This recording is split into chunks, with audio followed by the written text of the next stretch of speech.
Mauro César Pereira criticou bastante Gabigol e disse que o Cruzeiro está gastando muito dinheiro com ele, porque ele não está jogando nada há muito tempo. Dá só uma olhada no que foi que ele falou. A realidade não é essa, você acabou de falar. O Dudu já jogava mal antes de machucar, quando voltou não jogou bem. E o Gabriel joga mal há 2 anos. Ele foi muitíssimo bem em uma das partidas da final da Copa do Brasil. Mas essa foi a exceção, não foi a regra. Então, tudo bem, ele pode fazer a autoavaliação que achar que deve, achar que está bem, então, o direito dele. Mas os fatos mostram outra coisa, né? Na própria final, o primeiro jogo muito bem, 2 gols, o segundo jogo, o primeiro tempo, péssimo, péssimo. Ele sai, o time melhora. Ainda teve lá o charivari lá no vestiário, lá, problema no vestiário, essa coisa toda. Eu acho, assim, posso estar enganado, evidentemente, mas eu acho que quando o jogador tem uma fase, o primeiro passo para a recuperação da má fase é reconhecê-la. É identificar, cara, eu estou jogando mal. Por que eu estou jogando mal? Estou mal fisicamente, tecnicamente? Os adversários já conhecem as minhas jogadas, os meus pontos fortes, neutralizam mais facilmente. O que acontece? Não adianta terceirizar a responsabilidade.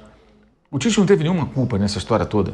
Isso é uma grande sacanagem falar, o Tite já herdou o cara na reserva e ele nunca fez nada, rigorosamente nada, para ser titular.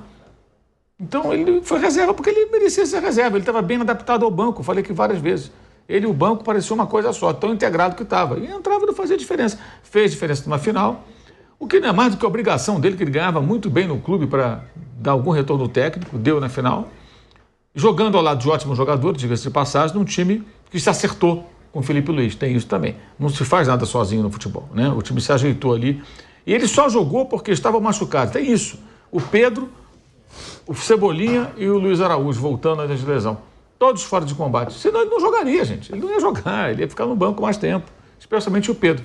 Ah, mas e se o Pedro jogasse, o Flamengo talvez tivesse uma temporada muito melhor. O Flamengo poderia ser campeão brasileiro da Libertadores se o Pedro estivesse jogando. Quem pode dizer que ele não faria 1 ou 2 gols contra o Peñarol, daquele caminhão de gols perdidos no Maracanã no primeiro jogo? Ou a bola que o Gabriel não conseguiu desviar para o gol no final do jogo em Montevidéu, se o Pedro tem em campo. A bola que o Plata não foi na bola, a bola na pequena área ali não fez o gol. Pedro poderia ter feito um gol em uma jogada ou outra e mudar o rumo da história, porque ele vinha decidindo muitos jogos. E mesmo em 2022, o Gabriel faz o gol na final, em Guayaquil, mas o Flamengo só chega à final porque o Pedro faz muitos jogos e muitos gols. E essa história que ele se sacrificou para jogar com o Pedro, isso é uma falácia. Se sacrificou como? Jogou de zagueiro? Jogou de ponto de meio campo, volante? Sacrificar é assim, olha, você é um centroavante, mas você vai ter que jogar de volante. O Alisson era um ponta e virou volante no São Paulo, né? Ele não virou volante, ele continuou sendo um atacante. Qual a diferença? Ele jogava com o Bruno Henrique e passou a jogar com o Pedro. O parceiro dele tem um estilo diferente. O Bruno Henrique tinha mais movimentação, mas que também aparece como centroavante, um homem mais de referência que é o Pedro. E o jogador é pago para atender a demanda do clube. E naquele momento o técnico, sem o Bruno Henrique machucado, encontrou nele e no Pedro a dupla certa. Não tem nada de sacrifício, gente. O sacrifício seria jogar de lateral esquerdo. Olha, é o seguinte, ó, machucou aqui fulano, se não é canhoto, vai jogar de lateral esquerdo. Pô, aí ele vai lá e joga lateral. Isso é sacrifício. O cara está na posição que não tem nada a ver com ele, totalmente distante, e ele se sacrifica, entre aspas, para colaborar com a equipe. E isso é um, entre aspas, sacrifício, né? Jogou no ataque. Que sacrifício foi esse? Porque ele teve que jogar para o companheiro, porque o companheiro fez mais gols.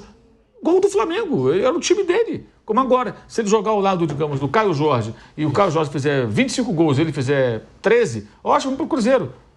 Assim que funciona. Pode ser uma dupla de ataque, ou ele e o Dudu. Se o Dudu fizer mais gols do que ele, paciência. O importante é o Cruzeiro vencer ou não. Ele jogou com o Ricardo Oliveira no Santos, já jogou com 9, não é dele? Exato, e com o próprio Bruno Henrique no Santos. Então, sabe, foram criando narrativas, né, os Gabizetes, né? Foram criando narrativas fantasiosas, isso é uma bobagem. O que ele tem agora é que corresponder tecnicamente, os dois. Porque a expectativa gerada foi muito, muito grande. Eu entendo as contratações do Cruzeiro muito mais midiáticas do que técnicas. Não parece que estão preocupados em formar uma equipe, sim, em contratar jogadores que tenham holofote, chamem a atenção. Estamos aqui falando sobre eles, né, por acaso, né? Mas isso não basta. Isso aí pode funcionar até no Campeonato Mineiro e tal, mas para a ambição que o Cruzeiro parece ter na temporada, são jogadores em baixa e que custam muito caro. Os dois em baixa. Eles é que tem que dar a volta por cima. Vão conseguir? Eu não concordo com aquela tese, depende só deles. Não, não depende só deles. Depende também deles, do empenho deles e de eles serem capazes de jogar tão bem. Porque você às vezes quer fazer uma coisa e não consegue. Depende só dele? Não, não depende só dele. Depende do cara tentar e ser capaz. Vai ser capaz? Não sabemos. Porque os dois já vêm, um com lesão, até tem essa grande atenuante, o outro sem nenhuma lesão grave. Os dois vêm numa fase aquém já há um bom tempo. E não foi culpa da Abel Ferreira também, que o Dudu não jogava. O outro jogava melhores do que ele, gente. Né? Surgiu o Estevão, surgiram outros jogadores. Outros jogaram melhor do que ele, por isso que ele não jogava. E quando ele entrava, pouco acrescentava. Né? Então, não tem justificativa. Né? Mas foi uma grande pirotecnia. Teve uma frase do Alexandre Matos que foi um negócio... Eu vi um vídeo ele falando que o grande ídolo do Cruzeiro é o dono do Cruzeiro. Pô, eu pensei que fosse o Tostão. Puxou os mais de 100 anos de história do Cruzeiro. Eu imaginava que fosse o Tostão. Talvez, sei lá, o Jairzinho na Libertadores 76, o Nelinho, que eu adorava o Nelinho, achava fantástico. Pô, sempre fui fã do Nelinho. O Raul, o Dirceu Lopes. Só para falar desses caras anos 60 e 70. Não estou nem falando da turma que ganhou títulos mais recentes, como Alex e Companhia Limitada. O ídolo é o dono do Cruzeiro. A que ponto chegamos, né? O mundo maravilhoso das SAFs. Né? E falou isso do microfone para o estádio inteiro ouvir. Eu fiquei meio estarrecido. Por que deu do Alexandre Matos falar um negócio desse?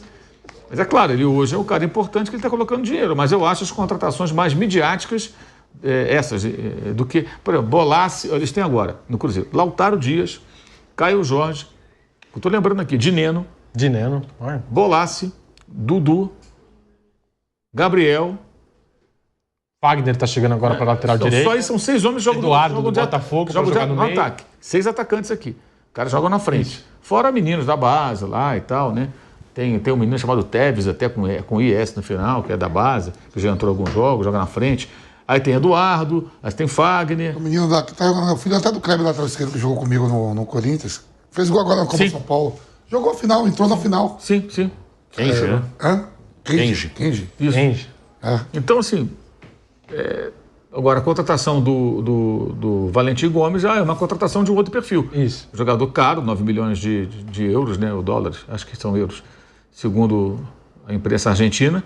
Mas é um zagueiro bom, jovem, 21 anos. Aí é um jogador que você vai contratar para ter retorno técnico e depois... E o Fabrício Bruno, parece ali que eles querem formar uma zaga rápida, né? Uma zaga que tenha que corra bem para trás, né? O time do Diniz vai jogar em cima, então... Faz sentido. Só que a saída de bola do Fabrício Bruno não é um primor. É isso o que faz até perder espaço no time do Felipe Luiz.